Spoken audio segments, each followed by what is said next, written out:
ನಮಸ್ಕಾರ. ಮುಖ್ಯಾಂಶಗಳು. ಜಿಎಸ್ಟಿ ಸುಧಾರಣಾ ಕ್ರಮಗಳಿಂದ ಜನಸಾಮಾನ್ಯರಿಗೆ ಅನುಕೂಲ. ಪ್ರಧಾನಿ ನಾಯಕತ್ವದಲ್ಲಿ ದೇಶದ ಆರ್ಥಿಕತೆಗೆ ಮತ್ತಷ್ಟು ವೇಗ. ಸಚಿವ ಪಿಯೂಷ್ ಗೋಯಲ್. ಬೆಂಗಳೂರು ಮುಂಬೈ ಸೂಪರ್ ಫಾಸ್ಟ್ ರೈಲಿಗೆ ಕೇಂದ್ರ ಸಮ್ಮತಿ. ಮಧ್ಯ ಕರ್ನಾಟಕದ ಹಲವು ಜಿಲ್ಲೆಗಳ ಪ್ರಯಾಣಿಕರಿಗೆ ಪ್ರಯೋಜನ. ಸಚಿವ ಪ್ರಹ್ಲಾದ್ ಜೋಶಿ. ಸಮಾನ ಅವಕಾಶದಿಂದ ಸಮಾನ ಅಭಿವೃದ್ಧಿ, ಅಸಮಾನತೆ ದೂರ ಮಾಡಲು ಎಲ್ಲರ ಸಹಕಾರ ಅಗತ್ಯ. ಮುಖ್ಯಮಂತ್ರಿ ಸಿದ್ದರಾಮಯ್ಯ. ಹಾಗೂ ಭಾರತ ಆಸ್ಟ್ರೇಲಿಯಾ ನಡುವೆ ಏಕದಿನ ಕ್ರಿಕೆಟ್ ಸರಣಿ. ಗೆಲುವಿನ ವಿಶ್ವಾಸದಲ್ಲಿ ಶುಭ್ಮನ್ ಗಿಲ್ ನಾಯಕತ್ವದ ಭಾರತದ ಪಡೆ. ವಾರ್ತೆಗಳ ವಿವರ. ದೇಶದಲ್ಲಿ ಸರಕು ಮತ್ತು ಸೇವಾ ತೆರಿಗೆ ಜಿಎಸ್ಟಿ ಕಡಿತದಿಂದ ದೇಶದ ಆರ್ಥಿಕತೆಗೆ ಪ್ರಮುಖ ಉತ್ತೇಜನ ಸಿಕ್ಕಿದೆ ಎಂದು ಕೇಂದ್ರ ಹಣಕಾಸು ಸಚಿವೆ ನಿರ್ಮಲಾ ಸೀತಾರಾಮನ್ ದೆಹಲಿಯಲ್ಲಿಂದು ಹೇಳಿದ್ದಾರೆ. ಎಲೆಕ್ಟ್ರಾನಿಕ್ಸ್, ಆಟೋಮೊಬೈಲ್ಗಳಂತಹ ಪ್ರಮುಖ ವಲಯಗಳಲ್ಲಿ ಆರ್ಥಿಕ ಸ್ಥಿತಿ ದಾಖಲೆ ಮಟ್ಟಕ್ಕೇರಿದೆ. ಇದರಿಂದ ದೇಶ ಸಂಭ್ರಮದಿಂದ ದೀಪಾವಳಿ ಹಬ್ಬ ಆಚರಿಸುತ್ತಿದೆ. ಈ ಮೂಲಕ ಜಿಎಸ್ಟಿ ಉಳಿತಾಯ ಉತ್ಸವ ಎಲ್ಲೆಡೆ ನಡೆಯುತ್ತಿದೆ ಎಂದು ತಿಳಿಸಿದ್ದಾರೆ. ಜಿಎಸ್ಟಿ ಕಡಿತದಿಂದ 54 ವಸ್ತುಗಳ ಬೆಲೆ ಕಡಿಮೆಯಾಗಿದ್ದು, ಅದರ ಲಾಭ ಗ್ರಾಹಕರಿಗೆ ತಲುಪಿದೆ. ಜಿಎಸ್ಟಿ ಕಡಿತದಿಂದ ದೇಶದ ಜನತೆ ಖುಷಿ ವ್ಯಕ್ತಪಡಿಸುತ್ತಿದ್ದು, ಹಬ್ಬದ ಸಂಭ್ರಮ ದುಪ್ಪಟ್ಟಾಗಿದೆ. ಜಿಎಸ್ಟಿ ಕಡಿತ ಜಾರಿಗೆ ಬಂದ ಸೆಪ್ಟೆಂಬರ್ 22ರಿಂದ ಸೆಪ್ಟೆಂಬರ್ 30ರ ನಡುವೆ 3.72 ಲಕ್ಷ ಸಾರ್ವಜನಿಕ ವಾಹನಗಳು ಮಾರಾಟವಾಗಿವೆ.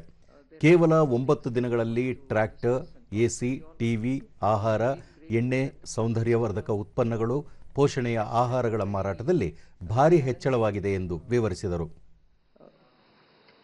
In a way, request that the GST will have to be reformed and rates will have to be looked into. He said it in one simple statement from the Red Fort, saying that before Deepavali we'll have to do this.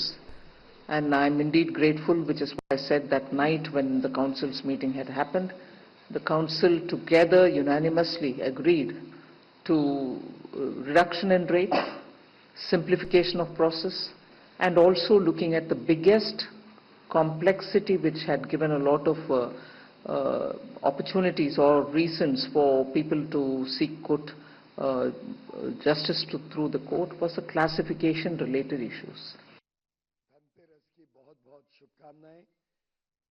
ವಾಣಿಜ್ಯ ಮತ್ತು ಕೈಗಾರಿಕಾ ಸಚಿವ ಪಿಯೂಷ್ ಗೋಯಲ್, ಭಾರತದ ಆರ್ಥಿಕ ವ್ಯವಸ್ಥೆಯಲ್ಲಿ 2025 ಮಹತ್ವದ ವರ್ಷವಾಗಿದ್ದು, ಪ್ರಧಾನಿ ನರೇಂದ್ರ ಮೋದಿಯವರ ನೇತೃತ್ವದಲ್ಲಿ ರಾಷ್ಟ್ರದ ಆರ್ಥಿಕತೆ ವೇಗವಾಗಿ ಪ್ರಗತಿಯಲ್ಲಿದೆ. ಮುಂದಿನ ತಲೆಮಾರಿನ ಜಿಎಸ್ಟಿ ಸುಧಾರಣೆ ಕಳೆದ ಸೆಪ್ಟೆಂಬರ್ 22ರಿಂದ ಜಾರಿಯಲ್ಲಿದ್ದು, ಗೃಹ, ಉದ್ಯೋಗ, ವ್ಯಾಪಾರ ಸೇರಿದಂತೆ ವಿವಿಧ ವಲಯದಲ್ಲಿ ಜನರ ಭಾಗವಹಿಸುವಿಕೆ ದೇಶದ ಅಭಿವೃದ್ಧಿಗೆ ಉದಾಹರಣೆಯಾಗಿದೆ ಎಂದರು. ಆಟೋಮೊಬೈಲ್ಸ್ ವಲಯದಲ್ಲಿ ಕ್ಷಿಪ್ರಗತಿಯಲ್ಲಿ ವ್ಯಾಪಾರ ವಹಿವಾಟು ನಡೆಯುತ್ತಿದೆ. 2014ರ ಜನ್ಧನ್ ಯೋಜನೆಯಿಂದ ಹಿಡಿದು Swachh Bharat mission, digital India, stand-up India, Mudra ಯೋಜನೆ, ಸ್ವನಿಧಿ ಯೋಜನೆ ಸೇರಿದಂತೆ ಹಲವು ಕಾರ್ಯಕ್ರಮಗಳ ಮೂಲಕ ಕಳೆದ 11 ವರ್ಷದಲ್ಲಿ ಪ್ರಧಾನಿ ನರೇಂದ್ರ ಮೋದಿಯವರು ಜನಸಾಮಾನ್ಯರ ಕಲ್ಯಾಣಕ್ಕೆ ಹಲವು ಯೋಜನೆಗಳನ್ನು ತಂದಿದ್ದಾರೆ ಎಂದು ತಿಳಿಸಿದರು. फरवरी 1 को इनकम टैक्स में इतनी बड़ी छूट अपने आप में देश में एक बड़ा उत्साहवर्धन करने का काम कर रही. माननीय वित्त मंत्री जी लगभग 1-1.25 साल से प्रधानमंत्री जी के मार्गदर्शन में जीएसटी जो इनडायरेक्ट टैक्स रिफॉर्म उन्होंने 3 सितंबर को अनाउंस किया, उसके ऊपर काम कर रही थी. और मैं धन्यवाद देता हूं माननीय प्रधानमंत्री और माननीय वित्त मंत्री जी का. ಕೇಂದ್ರ ವಾರ್ತಾ ಮತ್ತು ವಿದ್ಯುನ್ಮಾನ ಖಾತೆ ಸಚಿವ ಅಶ್ವಿನಿ ವೈಷ್ಣವ್, ಜಿಎಸ್ಟಿ ಕಡಿತ ಘೋಷಣೆ ಬಳಿಕ ಎಲೆಕ್ಟ್ರಾನಿಕ್ಸ್ ವಲಯದಲ್ಲಿ ಭಾರೀ ಬದಲಾವಣೆಯಾಗಿದ್ದು, ಕಳೆದ ನವರಾತ್ರಿಗೆ ಹೋಲಿಸಿದರೆ ಈ ವರ್ಷದ ನವರಾತ್ರಿ ವೇಳೆ ಎಲೆಕ್ಟ್ರಾನಿಕ್ಸ್ ವಸ್ತುಗಳ ಮಾರಾಟದಲ್ಲಿ 20% 25% ಹೆಚ್ಚಳವಾಗಿದೆ. TV, washing machine, air conditioner, mobile, set top box ಮಾರಾಟ ಹೆಚ್ಚಳವಾಗಿದೆ ಎಂದರು. ಜಿಎಸ್ಟಿ ಕಡಿತದಿಂದ ಆಹಾರಗಳ ಬೆಲೆ ಕಡಿತವಾಗಿದ್ದು, ಇದರಿಂದ ಆರ್ಥಿಕವಾಗಿ ಹಿಂದುಳಿದ ಕುಟುಂಬಗಳು ಸಂಭ್ರಮಿಸಿವೆ. ಎಲೆಕ್ಟ್ರಾನಿಕ್ಸ್ ಉತ್ಪಾದನೆಯಿಂದ ಈ ವರ್ಷ 25 ಲಕ್ಷ ಮಂದಿಗೆ ನೇರವಾಗಿ ಉದ್ಯೋಗ ಸಿಕ್ಕಿದೆ. ಜಾಗತಿಕ ಮಟ್ಟದಲ್ಲಿ ಅತಿ ದೊಡ್ಡ ಮಾರುಕಟ್ಟೆ ಅಮೆರಿಕಾಗೆ ಭಾರತದಲ್ಲಿ ಉತ್ಪತ್ತಿಯಾಗುವ ಸ್ಮಾರ್ಟ್ಫೋನ್ಗಳು ರಫ್ತಾಗಿದ್ದು, ಇದು ಭಾರತದ ದೊಡ್ಡ ಸಾಧನೆ ಮತ್ತು ಹೆಗ್ಗುರುತು ಎಂದು ಬಣ್ಣಿಸಿದರು. लेकिन because of the GST reforms, consumption will be significantly increasing, and quite likely, it's very likely that the consumption will increase more than 10% this year, which means करीब 20 लाख करोड़ रुपए का extra consumption होने की पूरी संभावना है compared to last year. इसमें GST का भी contribution है, natural growth का भी contribution है. Investment जो 98 लाख करोड़ last year था, that also is likely to increase significantly. Definitely, private investment is coming up in a big way because of the growth in demand. Bharat ಇದೇ ಮೊದಲು ಸ್ಥಳೀಯವಾಗಿ ಕಂಡುಹಿಡಿದ ಜೀವ ನಿರೋಧಕ ನಾಪಿತ್ರೋಮೈಸಿನ್ ಅನ್ನು ಅಭಿವೃದ್ಧಿಪಡಿಸಿ ಉಸಿರಾಟದ ತೊಂದರೆಗೆ ಪರಿಣಾಮಕಾರಿ ಮದ್ದಾಗಿದೆ ಎಂದು ಕೇಂದ್ರ ವಿಜ್ಞಾನ ಮತ್ತು ತಂತ್ರಜ್ಞಾನ ಸಚಿವ ಡಾಕ್ಟರ್ ಜಿತೇಂದ್ರ ಸಿಂಗ್ ಹೇಳಿದ್ದಾರೆ. ದೆಹಲಿಯಲ್ಲಿ 3 ದಿನಗಳ ವೈದ್ಯಕೀಯ ಕಾರ್ಯಾಗಾರಕ್ಕೆ ಚಾಲನೆ ನೀಡಿದ ಅವರು ಸ್ವಯಂ ಸುಸ್ಥಿರ ನಾವೀನ್ಯತೆ ಪರಿಸರ ವ್ಯವಸ್ಥೆಯನ್ನು ನಿರ್ಮಿಸುವ ಅಗತ್ಯವಿದೆ. ಭಾರತ ಸರ್ಕಾರಿ ನಿಧಿಯ ಮೇಲಿನ ಅವಲಂಬನೆಯನ್ನು ಕಡಿಮೆ ಮಾಡಲು ಮತ್ತು ಆರೋಗ್ಯ ರಕ್ಷಣೆಯಲ್ಲಿ ಜಾಗತಿಕ ಮನ್ನಣೆಯನ್ನು ಸಾಧಿಸಲು ಖಾಸಗಿ ವಲಯದ ಭಾಗವಹಿಸುವಿಕೆಯನ್ನು ಬೆಂಬಲಿಸಿದರು. ಕೃತಕ ಬುದ್ಧಿಮತ್ತೆ ಆರೋಗ್ಯ ರಕ್ಷಣೆಯಲ್ಲಿ ಕ್ರಾಂತಿಯನ್ನುಂಟು ಮಾಡಬಹುದು ಎಂದರು. ಬಹುವರ್ಷದ ಬೇಡಿಕೆಯಾದ ಬೆಂಗಳೂರು ಮುಂಬೈ ಸೂಪರ್ ಫಾಸ್ಟ್ ರೈಲಿಗೆ ಕೇಂದ್ರ ಸರ್ಕಾರ ಅನುಮೋದನೆ ನೀಡಿದ್ದು, ಕರ್ನಾಟಕ ಸರ್ಕಾರದ ಪರವಾಗಿ ಧನ್ಯವಾದ ಸಲ್ಲಿಸುವುದಾಗಿ ಕೇಂದ್ರ ಸಚಿವ ಪ್ರಹ್ಲಾದ್ ಜೋಶಿ ಹೇಳಿದ್ದಾರೆ.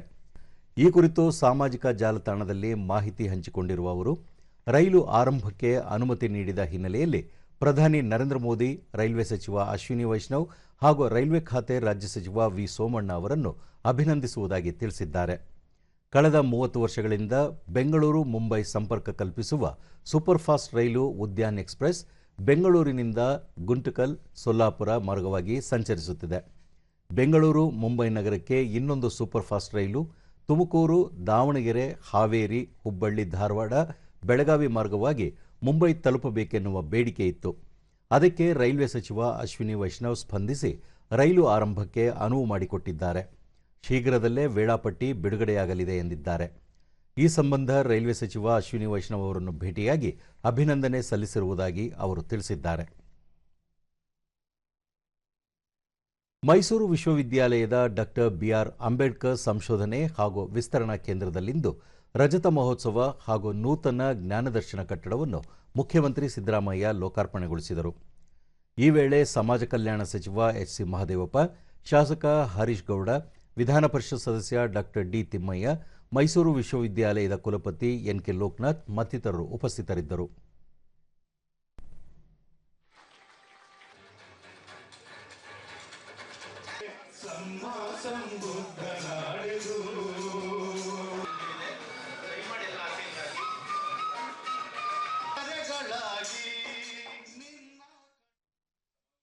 ಬಳಿಕ ಸಿದ್ದರಾಮಯ್ಯ, ವಿದ್ಯೆ ಯಾರೊಬ್ಬರ ಸ್ವತ್ತು ಅಲ್ಲ, ಅವಕಾಶ ದೊರಕಿದರೆ ಯಾರು ಬೇಕಾದರೂ ಜ್ಞಾನಿ ಆಗಬಹುದು.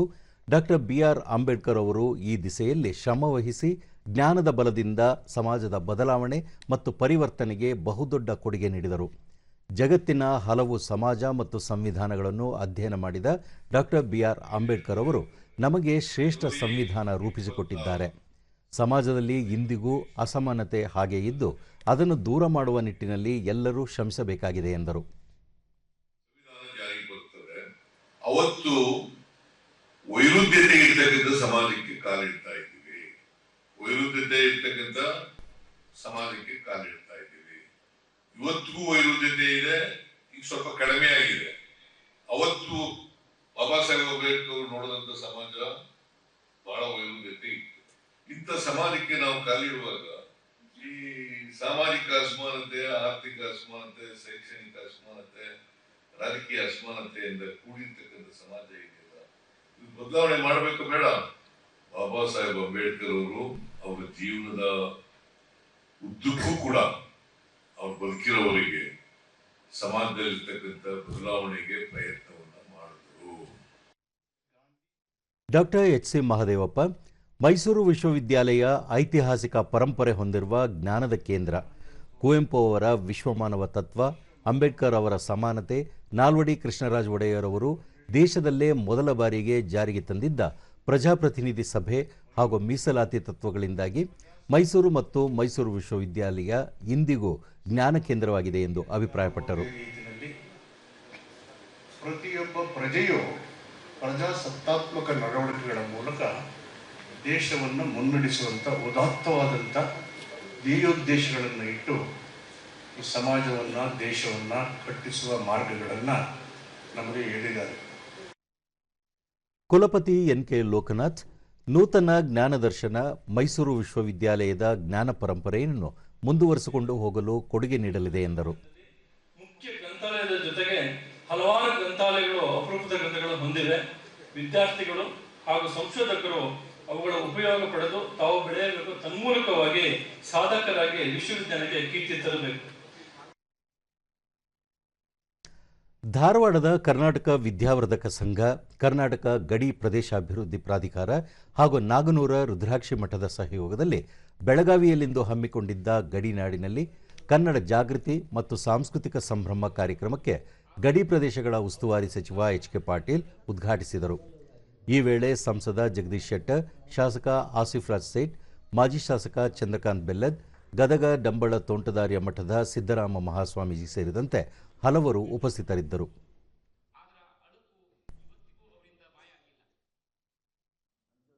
ಎಚ್.ಕೆ. ಪಾಟೀಲ್ ಗಡಿನಾಡಲ್ಲಿ ಕನ್ನಡ ಶಾಲೆಗಳನ್ನು ಉಳಿಸಿ ಬೆಳೆಸುವ ಜೊತೆಗೆ ಕನ್ನಡ ಭಾಷಿಕರನ್ನು ಪ್ರೋತ್ಸಾಹಿಸುವ ಕೆಲಸ ಎಲ್ಲರೂ ಮಾಡಬೇಕಾಗಿದೆ.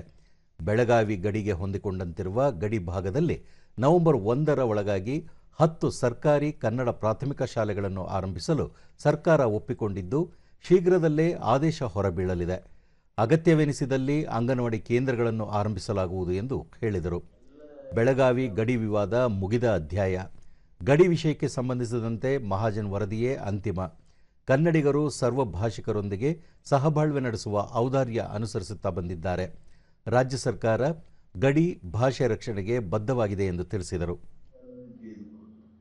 ಇನ್ನು ವ್ಯವಹಾರದ ಅಭಿವೃದ್ಧಿ ಆಗಿರಬಹುದು, ಇವೆಲ್ಲ ಅಭಿವೃದ್ಧಿ ಎಲ್ಲಾಗಿದೆ, ಕರ್ನಾಟಕದಲ್ಲಾಗಿದೆ. ಅಂಥ ಕರ್ನಾಟಕದ ಉತ್ಸವವನ್ನು ನಾವು ಮಾಡ್ತಾ ಇದ್ದೀವಿ. ಅದರಲ್ಲಿ ಎಲ್ಲ ಭಾಷಿಕರು ಅತ್ಯಂತ ಸಂತೋಷದಿಂದ, ಅಭಿಮಾನದಿಂದ ಪಾಲ್ಗೊಳ್ಬೇಕಾಗಿರ್ತಕ್ಕಂಥದ್ದು ಪ್ರತಿಯೊಬ್ಬರ ಕರ್ತವ್ಯ ಹಾಗೆ ಅಂತೇಳಿ ಜಗದೀಶ್ ಶೆಟ್ಟರ್, ಗಡಿಯಲ್ಲಿ ಕನ್ನಡ ಮರಾಠಿ ಭಾಷಿಕರು ಅನ್ಯೋನ್ಯವಾಗಿದ್ದಾರೆ. ಆದರೆ ಕೆಲವರು ರಾಜಕೀಯ ಹಿತಾಸಕ್ತಿಗಾಗಿ ಬಾಂಧವ್ಯವನ್ನು ಕೆಡಿಸುವ ಪ್ರಯತ್ನ ಮಾಡುತ್ತಿದ್ದಾರೆ. ಇದು ಮುಂದುವರೆದರೆ ಅಭಿವೃದ್ಧಿಗೆ ಕುಂಠಿತವಾಗಲಿದೆ. ಈ ರೀತಿಯ ದ್ವೇಷದ ಮನೋಭಾವನೆ ಜನರಲ್ಲಿ ದೂರವಾಗಬೇಕು ಎಂದರು. ಅದಕ್ಕೆ ಇನ್ನೂ ಹೆಚ್ಚಿನ ರೀತಿಯಲ್ಲಿ ಒಂದು ಆ ಸಂಘರ್ಷ ಹೋಗಿ ಒಂದು ಸಹಬಾಳ್ವೆ ಅನ್ನುವಂಥದ್ದು. ರಾಜ್ಯ ಸರ್ಕಾರದ ದಿವ್ಯ ನಿರ್ಲಕ್ಷ್ಯದಿಂದಾಗಿ ಉತ್ತರ ಕರ್ನಾಟಕ ಭಾಗದ ನೆರೆ ಪೀಡಿತ ರೈತರು ಪರಿಹಾರಕ್ಕಾಗಿ ಕಾದು ಕುಳಿತುಕೊಳ್ಳುವಂತಾಗಿದೆ ಎಂದು ವಿಧಾನಸಭೆ ವಿರೋಧ ಪಕ್ಷದ ನಾಯಕ ಆರ್. ಅಶೋಕ ಹೇಳಿದ್ದಾರೆ. ಈ ಕುರಿತು ಸಾಮಾಜಿಕ ಜಾಲತಾಣದಲ್ಲಿ ಮಾಹಿತಿ ಹಂಚಿಕೊಂಡಿರುವ ಅವರು, ಮುಖ್ಯಮಂತ್ರಿ ಸಿದ್ದರಾಮಯ್ಯ ಕಾಟಾಚಾರಕ್ಕೆ ವೈಮಾನಿಕ ಸಮೀಕ್ಷೆ ಮಾಡಿ ನೆರೆ ಬಾಧಿತ ಜನರಿಗೆ ಪರಿಹಾರ ನೀಡುವಲ್ಲಿ ವಿಫಲರಾಗಿದ್ದಾರೆ. ಲಕ್ಷಾಂತರ ರೈತ ಕುಟುಂಬಗಳು ಸಮಸ್ಯೆಗೆ ಸಿಲುಕುವಂತಾಗಿದ್ದು, ಈ ಮೂಲಕ ರಾಜ್ಯ ಸರ್ಕಾರ ರೈತ ವಿರೋಧ ನಿಲುವು ಅನುಸರಿಸುತ್ತಿದೆ ಎಂದು ತಿಳಿಸಿದ್ದಾರೆ.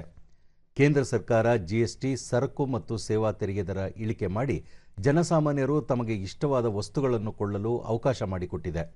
ಆದರೆ ರಾಜ್ಯ ಸರ್ಕಾರ ಪ್ರವಾಹದಿಂದ ತತ್ತರಿಸಿರುವ ಜನರಿಗೆ ಪರಿಹಾರ ನೀಡುವಲ್ಲಿ ವಿಫಲವಾಗಿದೆ ಎಂದು ಹೇಳಿದರು.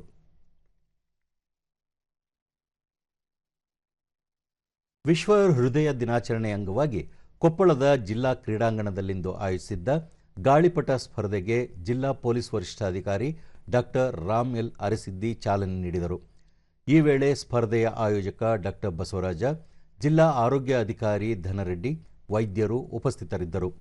ವಿವಿಧ ನಗರಗಳಿಂದ ಬಂದಿದ್ದ ಸ್ಪರ್ಧಾಳುಗಳು ಹೃದಯ ಆರೋಗ್ಯ ಜಾಗೃತಿ ಮೂಡಿಸುವ ಗಾಳಿಪಟಗಳನ್ನು ಹಾರಿಬಿಡುವ ಮೂಲಕ ಜನರ ಗಮನ ಸೆಳೆದರು.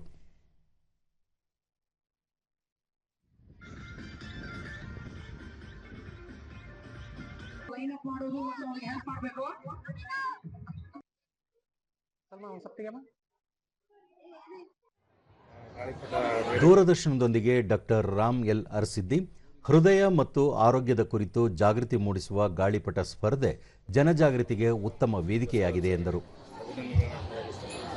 ಒಂದು ಹೊಸ ಕಲ್ಚರ್ ಒಳ್ಳೆ ಡೆವಲಪ್ಮೆಂಟ್ ಅದು ಮಾಡಿದ್ದಾರೆ. ಎಲ್ರಿಗೂ ಫ್ರಮ್ ಆಲ್ ವರ್ಕ್ಸ್ ಯಂಗ್ಸ್ಟರ್ಸ್ ಇಂದ ಹಿಡಿದು ಎಲ್ಲರೂ ಒಂದು ಆಕ್ಟಿವಿಟಿ ಡೆವಲಪ್ ಮಾಡೋಕ್ಕೆ ಒಳ್ಳೆಯ ಕಾರ್ಯಕ್ರಮ. ವಿಶ್ವ ಡಾಕ್ಟರ್ ಬಸವರಾಜು ಆರೋಗ್ಯ ಜಾಗೃತಿಗಾಗಿ ತಾವು ಪ್ರತಿ ವರ್ಷ ವಿಭಿನ್ನ ಕಾರ್ಯಕ್ರಮ ಆಯೋಜಿಸಿಕೊಂಡು ಬಂದಿದ್ದು ಈ ಬಾರಿ ಗಾಳಿಪಟ ಸ್ಪರ್ಧೆ ಆಯೋಜಿಸಿರುವುದಾಗಿ ತಿಳಿಸಿದರು. ರಂಗೋಲಿ ಸ್ಪರ್ಧೆಯನ್ನು ಮಾಡಿದ್ವಿ. ಈ ವರ್ಷ ನಾವು ಗಾಳಿಪಟ ಹಾರಿಸೋದನ್ನ ಮುಖಾಂತರ ಜನರಿಗೆ ಹಾರ್ಟಿನ ಬಗ್ಗೆ, ಆರೋಗ್ಯದ ಬಗ್ಗೆ ಅವ್ರಿಗೊಂದು ತಿಳುವಳಿಕೆ ಮತ್ತು ಅದ್ರ ಬಗ್ಗೆ ಎಜುಕೇಟ್ ಮಾಡ್ತಕ್ಕಂಥ ಇದು ಕಾರ್ಯಕ್ರಮ. ಮಂಗಳೂರಿನಿಂದ ಆಗಮಿಸಿದ್ದ ಸ್ಪರ್ಧಿ ದಿನೇಶ್ ಗಾಳಿಪಟ ಆರೋಗ್ಯದ ಸಂಕೇತ, ಸ್ಪರ್ಧೆಯಿಂದ ಜನರಿಗೆ ಉತ್ತಮ ಅರಿವು ಸಿಗಲಿದೆ ಎಂದರು. ಮತ್ತೆ ಅದನ್ನು ಸೂತ್ರ ಕಟ್ಟಿ ಹಾರಿಸಬೇಕು, ಇದು ಬದುಕಿನ ಛಲ ಇದೆ. ಆದ ಕಾರಣ ಗಾಳಿಪಟ ಅಂದ್ರೆ ಬದುಕಿನ ಸಾಂಕೇತಿಕ ರೂಪ. ವಿದ್ಯಾರ್ಥಿಗಳಾಗ್ಲಿ ದೊಡ್ಡವರಾಗ್ಲಿ ಎಲ್ಲರೂ ಬದುಕಿನ ಗೋತ ಹೊಡಿತಾರೆ. ಅದೇ ರೀತಿ ಗಾಳಿಪಟವನ್ನು ಹಾರಿಸಿಕೊಂಡು ಎಲ್ಲರೂ ಮನರಂಜನೆ ಮಾಡ್ತಾ ಇದ್ದಾರೆ. ಪೋಷಕರಾದ ಗೀತಾ, ಗಾಳಿಪಟ ಸ್ಪರ್ಧೆ ಸ್ಫೂರ್ತಿದಾಯಕವಾಗಿದೆ ಎಂದರು. ಬಂದಿದ್ದೀನಿ. ಸೊ ಇದು ತುಂಬಾ ಖುಷಿ ಅನ್ಸುತ್ತೆ, ಯಾಕಂದ್ರೆ ಇದು ಒಂದು ಹೊಸ ಇವೆಂಟ್ ಆಗಿದೆ. ನಮ್ಗೆ ಎಲ್ಲರೂ ಈ ತರ ಇವೆಂಟ್ ಮಾಡಿರ್ಲಿಲ್ಲ, ಆರ್ಗನೈಸ್ ಮಾಡಿರಲಿಲ್ಲ. ಪ್ರಪ್ರಥಮವಾಗಿ KS ಹಾಸ್ಪಿಟಲ್ ಅವರು ಇದು ತಂದಿದ್ದಾರೆ, ಇವೆಂಟ್ ಮಾಡ್ತಾ ಇದ್ದಾರೆ. ಸೊ ತುಂಬಾ ಖುಷಿ ಅನಿಸ್ತಾ ಇದೆ. ಸ್ಪರ್ಧೆಯಲ್ಲಿ ಭಾಗಿಯಾದ ವಿದ್ಯಾರ್ಥಿನಿಯರು ಬಹುಮಾನ ಗೆಲ್ಲುವ ವಿಶ್ವಾಸ ವ್ಯಕ್ತಪಡಿಸಿದರು. In the category of 13 to 18 years, and I would like to say for thanks for the KS hospital. Participation is more better than winning or losing. ಇಲ್ಲಿ ಗಾಳಿಪಟ ಸ್ಪರ್ಧೆಯಿಂದ KS ಹಾಸ್ಪಿಟಲ್ ಇಂದ ಗಾಳಿಪಟ ಸ್ಪರ್ಧೆಯಿಂದ ನಾನು ಇಲ್ಲಿ ಬಂದಿರೋದು. ಹೋದ ವರ್ಷ ಕೂಡ ಡ್ರಾಯಿಂಗ್ ಕಾಂಪಿಟೇಷನ್ ಅಲ್ಲಿ ಡಿಸ್ಟ್ರಿಕ್ಟ್ ಲೆವೆಲ್ ಫಸ್ಟ್ ತಗೊಂಡಿದ್ದೆ KS ಹಾಸ್ಪಿಟಲ್. ಕೈಗಾರಿಕಾ ತರಬೇತಿ ಮತ್ತು ಉದ್ಯೋಗ ಇಲಾಖೆ ಪ್ರಧಾನಮಂತ್ರಿ ರಾಷ್ಟ್ರಮಟ್ಟದ ಜಿಲ್ಲಾವಾರು ITI ಅಪ್ರೆಂಟಿಸ್ಶಿಪ್ ಮೇಳಕ್ಕೆ ಬದನಗುಪ್ಪೆ ಗ್ರಾಮ ಪಂಚಾಯಿತಿ ಅಧ್ಯಕ್ಷ ಮಲ್ಲೇಶ್ ಚಾಮರಾಜನಗರದಲ್ಲಿಂದು ಚಾಲನೆ ನೀಡಿದರು. ಈ ವೇಳೆ ಪ್ರಧಾನಮಂತ್ರಿ ಶಿಶುಕ್ಷು ಮೇಳದ ಜಿಲ್ಲಾ ನೋಡಲ್ ಅಧಿಕಾರಿ HP ಶ್ರೀಕಂಠಾರಾಧ್ಯ, ಮರಿಯಾಲದ GSS ಕೈಗಾರಿಕಾ ತರಬೇತಿ ಸಂಸ್ಥೆಯ ಪ್ರಾಚಾರ್ಯ YM ರವಿಚಂದ್ರ, ಬಿಳಿಕೆರೆ ಸರ್ಕಾರಿ ಕೈಗಾರಿಕಾ ತರಬೇತಿ ಸಂಸ್ಥೆಯ ಪ್ರಾಚಾರ್ಯ DC ನಟರಾಜ್ ಸೇರಿದಂತೆ ಹಲವರು ಉಪಸ್ಥಿತರಿದ್ದರು. ಇದೇ ಸಂದರ್ಭದಲ್ಲಿ ವಿವಿಧೆಡೆಯಿಂದ ಆಗಮಿಸಿದ್ದ ವಿವಿಧ ಕಂಪನಿಗಳು ITI ವಿದ್ಯಾರ್ಥಿಗಳ ಸಂದರ್ಶನ ನಡೆಸಿದರು.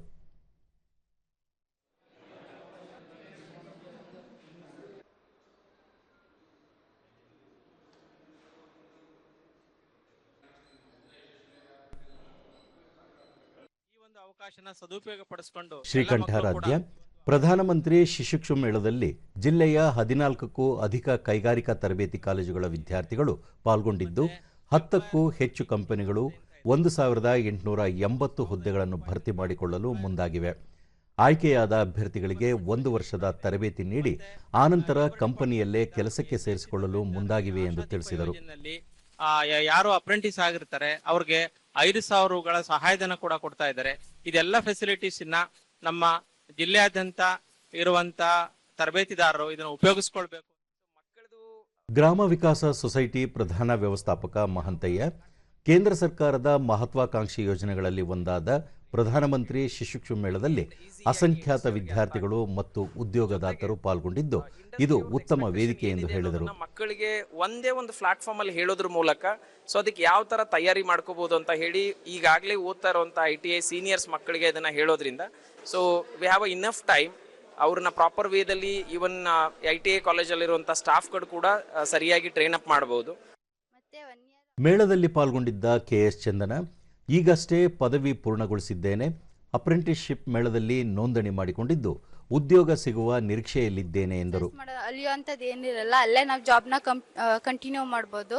ಇದರಿಂದ ತುಂಬಾ ಯೂಸ್ ಆಗುತ್ತೆ. ಅಂದ್ರೆ ಡಿಗ್ರಿ ITI ಅದನ್ನ ಮುಗಿಸ್ಕೊಂಡು ಬಂದಿರೋರಿಗೆ ಬೇಗ ಒಂದು ಕೆಲಸ ಸಿಗೋ ಥರ ಯೂಸ್ ಆಗುತ್ತೆ.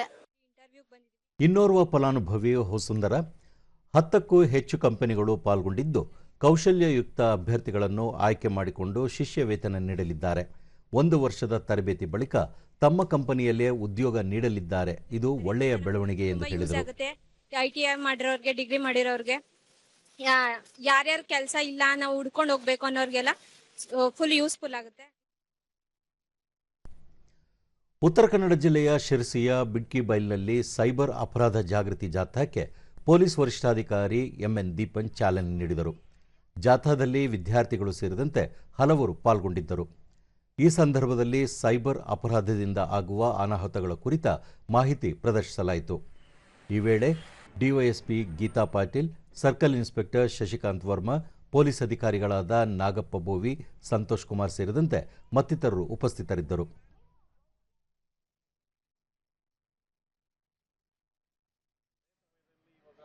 ಬಳಿಕ ಎಂಎನ್ ದೀಪನ್, ಸೈಬರ್ ಅಪರಾಧ ಇತ್ತೀಚಿನ ದಿನಗಳಲ್ಲೇ ಹೆಚ್ಚಾಗಿ ನಡೆಯುತ್ತಿದ್ದು, ಈ ಬಗ್ಗೆ ಜಾಗೃತರಾಗಿರುವುದು ಅವಶ್ಯವಾಗಿದೆ. ಮುನ್ನೆಚ್ಚರಿಕೆ ಕ್ರಮ ಕೈಗೊಳ್ಳುವ ಮೂಲಕ ಮುಂದಾಗುವ ಅಪಾಯಗಳನ್ನು ಕಡಿಮೆ ಮಾಡಬಹುದು ಎಂದರು. OTP ನಂಬರ್ಸ್, ಕಾರ್ಡ್ಸ್ ಡಿಜಿಟಲೈಸೇಷನ್ ಆಗಿರೋದ್ರಿಂದ ಇದಕ್ಕೆಲ್ಲರೂ ಕಂಪ್ಲೀಟ್ಲಿ ಎಕ್ಸ್ಪೋಸ್ ಆಗಿದ್ದಾರೆ. ಅದೇ ಸಮಯದಲ್ಲಿ ಇವಾಗ ಎಲ್ಲರೂ ಜನರು ಕೂಡ ಅದರ ಬಗ್ಗೆ ಸೂಕ್ತವಾಗಿ ಅದೊಂದು ಕಾಷನ್ ಅಂತೂ ತಗೋಬೇಕಾಗುತ್ತೆ ಮತ್ತು ಅದರ ಬೇಕಾಗಿರೋ ಪ್ರಿಕಾಷನ್ಸ್ ಅಂತ ತಗೋಬೇಕಾಗುತ್ತೆ. ದೀಪಾವಳಿ ಹಾಗೂ ಛತ್ ಹಬ್ಬವನ್ನು ಸಂಭ್ರಮದಿಂದ ಆಚರಿಸಲಾಗುವ ಬಿಹಾರ, ಜಾರ್ಖಂಡ್, ಉತ್ತರ ಪ್ರದೇಶ, ಕೇರಳ ಸೇರಿದಂತೆ ವಿವಿಧ ರಾಜ್ಯಗಳಿಗೆ ರೈಲ್ವೆ ಇಲಾಖೆ ಹೆಚ್ಚುವರಿ ವಿಶೇಷ ರೈಲು ಸಂಚಾರ ಕಲ್ಪಿಸಿದೆ. ಅಲ್ಲದೆ ರೈಲು ನಿಲ್ದಾಣಗಳಲ್ಲಿ ಪ್ರಯಾಣಿಕರಿಗೆ ಕುಡಿಯುವ ನೀರು, ಮಾಹಿತಿ ಕೇಂದ್ರ, ಜನಸಂದಣಿ ನಿರ್ವಹಣೆ, ಆಸನ ವ್ಯವಸ್ಥೆ ಕಲ್ಪಿಸಿ ಭದ್ರತಾ ವ್ಯವಸ್ಥೆ ಹೆಚ್ಚಿಸಿದೆ. ನಿಲ್ದಾಣಗಳಲ್ಲಿ ಪ್ರಯಾಣಿಕರಿಗಾಗಿ ಏರ್ಪಡಿಸಿದ್ದ ಸಿದ್ಧತೆಗಳನ್ನು ಬೆಂಗಳೂರು ವಿಭಾಗೀಯ ಮ್ಯಾನೇಜರ್ ಆಶುತೋಷ್ ಕುಮಾರ್ ಪರಿಶೀಲಿಸಿದರು.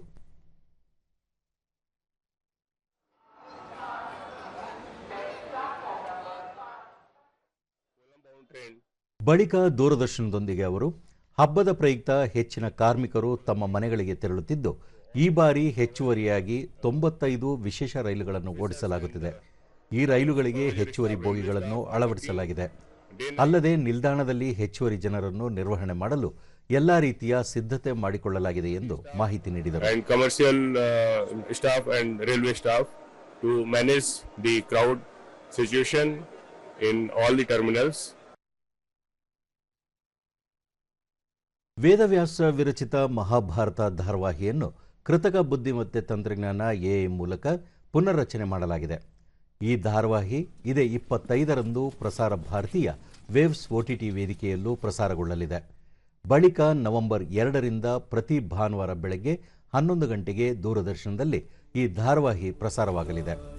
ಪ್ರಸಾರ ಭಾರತಿ ಮುಖ್ಯ ಕಾರ್ಯನಿರ್ವಹಣಾಧಿಕಾರಿ ಗೌರವ್ ದ್ವಿವೇದಿ ದೇಶದ ಮನೆ ಮನೆಗಳಿಗೆ ಪೌರಾಣಿಕ ಮತ್ತು ಸಾಂಸ್ಕೃತಿಕ ಮಹತ್ವವುಳ್ಳ ಕಥೆಗಳನ್ನು ತಲುಪಿಸುವ ನಿಟ್ಟಿನಲ್ಲಿ ಇದೊಂದು ವಿನೂತನ ಕ್ರಮವಾಗಿದೆ. ಎಐ ತಂತ್ರಜ್ಞಾನದ ಮೂಲಕ ಪುನರ್ ನಿರ್ಮಿಸಲಾಗಿರುವ ಮಹಾಭಾರತ ಪ್ರೇಕ್ಷಕರಿಗೆ ಹೊಸ ಅನುಭವ ನೀಡಲಿದೆ ಎಂದು ತಿಳಿಸಿದ್ದಾರೆ. ಈ ಮೊದಲು ದೂರದರ್ಶನದಲ್ಲಿ ಪ್ರಸಾರಗೊಳ್ಳುತ್ತಿದ್ದ BR ಚೋಪ್ರಾ ನಿರ್ದೇಶನದ ಮಹಾಭಾರತ ಧಾರಾವಾಹಿ ದೇಶಾದ್ಯಂತ ಮನೆ ಮಾತಾಗಿತ್ತು. ಲಾಕ್ಡೌನ್ ಸಂದರ್ಭದಲ್ಲೂ ಈ ಧಾರಾವಾಹಿಯನ್ನು ಪುನರ್ ಪ್ರಸಾರ ಮಾಡಿದ್ದನ್ನು ಸ್ಮರಿಸಬಹುದು.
ಬಾಂಗ್ಲಾದೇಶದ ರಾಜಧಾನಿ ಢಾಕಾದಲ್ಲಿನ ಹಜರತ್ ಶಾ ಜಲಾಲ್ ಅಂತಾರಾಷ್ಟ್ರೀಯ ವಿಮಾನ ನಿಲ್ದಾಣದಲ್ಲಿ ಆಕಸ್ಮಿಕ ಬೆಂಕಿ ಕಾಣಿಸಿಕೊಂಡು ಕೆಲ ಕಾಲ ಆತಂಕ ಸೃಷ್ಟಿಸಿದ ಘಟನೆ ನಡೆದಿದೆ.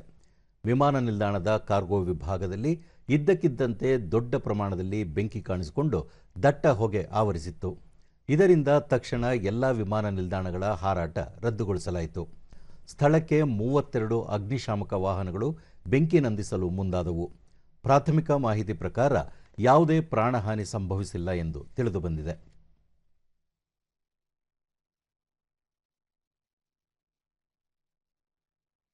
ಚೀನಾದ ನಾನ್ಜಿಂಗ್ನಲ್ಲಿ ನಡೆದ ವಿಶ್ವಕಪ್ ಬಿಲ್ಲುಗಾರಿಕೆ ಫೈನಲ್ನಲ್ಲಿ ಪದಕ ಗೆದ್ದ ಮೊದಲ ಭಾರತೀಯ ಮಹಿಳಾ ಬಿಲ್ಲುಗಾರ್ತಿ ಎಂಬ ಹೆಗ್ಗಳಿಕೆಗೆ ಭಾರತದ ಜ್ಯೋತಿ ಸುರೇಖಾ ವೆನ್ನಂ ಪಾತ್ರರಾಗಿದ್ದಾರೆ. ಈ ಪಂದ್ಯದಲ್ಲಿ ಜ್ಯೋತಿ 2ನೇ ಶ್ರೇಯಾಂಕದ ಗ್ರೇಟ್ ಬ್ರಿಟನ್ನ ಎಲ್ಲಾ ಗಿಬ್ಸನ್ ಅವರನ್ನು 150-145 ಅಂತರದಿಂದ ಸೋಲಿಸಿ ಕಂಚಿನ ಪದಕ ಗಳಿಸಿದರು. ಮತ್ತೊಂದೆಡೆ ಗ್ರೀಸ್ನ ಅಥೆನ್ಸ್ನಲ್ಲಿ ನಡೆದ ಅಂತಾರಾಷ್ಟ್ರೀಯ ಶೂಟಿಂಗ್ ಕ್ರೀಡಾ ಒಕ್ಕೂಟ ISSF ವಿಶ್ವ ಚಾಂಪಿಯನ್ಶಿಪ್ ಶಾಟ್ಗನ್ 2025ರ ಪುರುಷರ ವಿಭಾಗದಲ್ಲಿ ಭಾರತೀಯ ಶೂಟರ್ ಜೋರಾವರ್ ಸಿಂಗ್ ಸಂಧು ಕಂಚಿನ ಪದಕ ಗೆಲ್ಲುವ ಮೂಲಕ ಇತಿಹಾಸ ನಿರ್ಮಿಸಿದ್ದಾರೆ.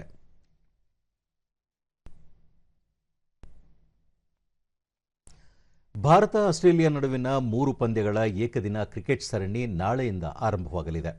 ನಾಳೆ ಬೆಳಗ್ಗೆ 9 ಗಂಟೆಗೆ ಪರ್ತ್ನಲ್ಲಿ ಪಂದ್ಯ ಆರಂಭವಾಗಲಿದೆ. ಇದೇ ತಿಂಗಳ 23ರಂದು ಎರಡನೇ ಪಂದ್ಯ ಅಡಿಲೇಡ್ನಲ್ಲಿ, ಮೂರನೇ ಹಾಗೂ ಕೊನೆಯ ಪಂದ್ಯ ಕ್ಯಾನ್ಬರಾದಲ್ಲಿ 25ರಂದು ನಡೆಯಲಿದೆ. ಭಾರತ ತಂಡವನ್ನು ಶುಭ್ಮನ್ ಗಿಲ್ ಮುನ್ನಡೆಸಲಿದ್ದಾರೆ. 3 ಏಕದಿನ ಕ್ರಿಕೆಟ್ ಪಂದ್ಯಗಳ ಸರಣಿ ಮುಕ್ತಾಯವಾದ ಬಳಿಕ ಇದೇ ತಿಂಗಳ 29ರಿಂದ ಆಸ್ಟ್ರೇಲಿಯಾ ವಿರುದ್ಧ 5 ಪಂದ್ಯಗಳ ಏಕದಿನ ಸರಣಿ ಆರಂಭವಾಗಲಿದೆ. ಮೊದಲ ಪಂದ್ಯ 29ರಂದು ಕ್ಯಾನ್ಬರಾದಲ್ಲಿ, ಎರಡನೇ ಪಂದ್ಯ ಅಕ್ಟೋಬರ್ 31ರಂದು ಮೆಲ್ಬೋರ್ನ್ನಲ್ಲಿ, ಮೂರನೇ ಪಂದ್ಯ ನವೆಂಬರ್ 2ರಂದು ಹೋಬರ್ಟ್ನಲ್ಲಿ, ನಾಲ್ಕನೇ ಪಂದ್ಯ ಗೋಲ್ಡ್ ಕೋಸ್ಟ್ನಲ್ಲಿ ನವೆಂಬರ್ 6ರಂದು ಹಾಗೂ ಕಡೆಯ ಹಾಗೂ ಅಂತಿಮ ಪಂದ್ಯ ನವೆಂಬರ್ 8ರಂದು ಬ್ರಿಸ್ಬೇನ್ನಲ್ಲಿ ನಡೆಯಲಿದೆ.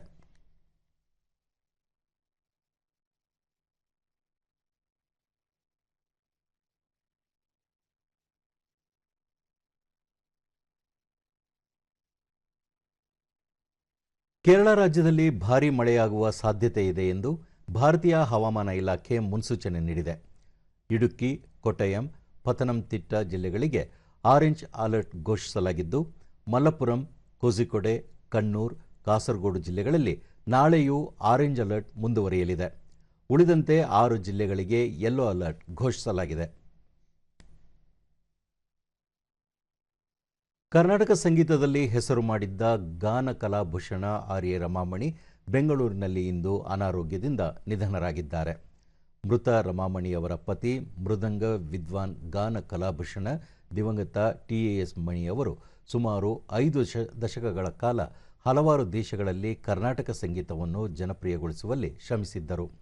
ರಮಾಮಣಿಯವರು ಪುತ್ರ ಲಯ ಕಲಾವಿದ ವಿದ್ವಾನ್ ಕಾರ್ತಿಕ್ ಮಣಿ ಸೇರಿದಂತೆ ಅಪಾರ ಶಿಷ್ಯ ವೃಂದವನ್ನು ಅಗಲಿದ್ದಾರೆ. ಬೆಂಗಳೂರು ದೂರದರ್ಶನ ಕೇಂದ್ರದ ಸುದ್ದಿ ವಿಭಾಗದಲ್ಲಿ ಕರ್ತವ್ಯ ನಿರ್ವಹಿಸಲು ವಿವಿಧ ಹುದ್ದೆಗಳಿಗೆ ಅರ್ಜಿ ಆಹ್ವಾನಿಸಲಾಗಿದೆ. ಈ ಕುರಿತು ಒಂದು ಮಾಹಿತಿ. ಬೆಂಗಳೂರು ದೂರದರ್ಶನ ಕೇಂದ್ರದ ಸುದ್ದಿ ವಿಭಾಗದಲ್ಲಿ ಗುತ್ತಿಗೆ ಆಧಾರದ ಮೇಲೆ ಕಾರ್ಯನಿರ್ವಹಿಸಲು 9 ವಿವಿಧ ಹುದ್ದೆಗಳಿಗೆ ಅರ್ಜಿ ಆಹ್ವಾನಿಸಲಾಗಿದೆ. ಆಂಕರ್ ಕಮ್ ಕರೆಸ್ಪಾಂಡೆಂಟ್, ಬುಲೆಟಿನ್ ಸಂಪಾದಕರು, content executive, copy editor, packaging assistant ಹುದ್ದೆಗಳಿಗೆ ಅರ್ಜಿ ಆಹ್ವಾನಿಸಲಾಗಿದೆ. ಹೆಚ್ಚಿನ ಮಾಹಿತಿಗಾಗಿ prasarabharati.gov.in PB ವೇಕೆನ್ಸೀಸ್ಗೆ ಭೇಟಿ ನೀಡಬಹುದು. avedhan.prasarabharati.org ಮೂಲಕ ಅರ್ಜಿ ಸಲ್ಲಿಸಬಹುದಾಗಿದೆ. ಅರ್ಜಿ ಸಲ್ಲಿಸಲು ಇದೇ 22ರಂದು ಕೊನೆಯ ದಿನ. ಕೊನೆಯಲ್ಲಿ ಮತ್ತೊಮ್ಮೆ ಮುಖ್ಯಾಂಶಗಳು. GST ಸುಧಾರಣಾ ಕ್ರಮಗಳಿಂದ ಜನಸಾಮಾನ್ಯರಿಗೆ ಅನುಕೂಲ, ಪ್ರಧಾನಿ ನಾಯಕತ್ವದಲ್ಲಿ ದೇಶದ ಆರ್ಥಿಕತೆಗೆ ಮತ್ತಷ್ಟು ವೇಗ, ಸಚಿವ ಪಿಯೂಷ್ ಗೋಯಲ್. ಬೆಂಗಳೂರು ಮುಂಬೈ ಸೂಪರ್ ಫಾಸ್ಟ್ ರೈಲಿಗೆ ಕೇಂದ್ರ ಸಮ್ಮತಿ, ಮಧ್ಯ ಕರ್ನಾಟಕದ ಹಲವು ಜಿಲ್ಲೆಗಳ ಪ್ರಯಾಣಿಕರಿಗೆ ಪ್ರಯೋಜನ, ಸಚಿವ ಪ್ರಹ್ಲಾದ್ ಜೋಶಿ. ಸಮಾನ ಅವಕಾಶದಿಂದ ಸಮಾನ ಅಭಿವೃದ್ಧಿ, ಅಸಮಾನತೆ ದೂರ ಮಾಡಲು ಎಲ್ಲರ ಸಹಕಾರ ಅಗತ್ಯ, ಮುಖ್ಯಮಂತ್ರಿ ಸಿದ್ದರಾಮಯ್ಯ. ಹಾಗೂ ಭಾರತ ಆಸ್ಟ್ರೇಲಿಯಾ ನಡುವೆ ಏಕದಿನ ಕ್ರಿಕೆಟ್ ಸರಣಿ, ಗೆಲುವಿನ ವಿಶ್ವಾಸದಲ್ಲಿ ಶುಭ್ಮನ್ ಗಿಲ್ ನಾಯಕತ್ವದ ಭಾರತದ ಪಡೆ. ನಮ್ಮ ವಾರ್ತಾ ಪ್ರಸಾರವನ್ನು ನೀವು ಡಿಡಿ ಚಂದನ ನ್ಯೂಸ್ ಯೂಟ್ಯೂಬ್, ಎಕ್ಸ್ ಖಾತೆ, ಇನ್ಸ್ಟಾಗ್ರಾಮ್, ಫೇಸ್ಬುಕ್ ಹಾಗೂ ವಾಟ್ಸಪ್ ಮೂಲಕವೂ ವೀಕ್ಷಿಸಬಹುದು. ಇಲ್ಲಿಗೆ ಇಂದಿನ ವಾರ್ತಾ ಪ್ರಸಾರ ಮುಕ್ತಾಯವಾಯಿತು. ಸತ್ಯ, ಸಮರ್ಥ, ಸಂಪೂರ್ಣ ಸುದ್ದಿಗಾಗಿ ವೀಕ್ಷಿಸಿ ಚಂದನ ವಾರ್ತೆ. ನಮ್ಮ ಮುಂದಿನ ವಾರ್ತಾ ಪ್ರಸಾರ ನಾಳೆ ಬೆಳಿಗ್ಗೆ 7:30 ನಮಸ್ಕಾರ.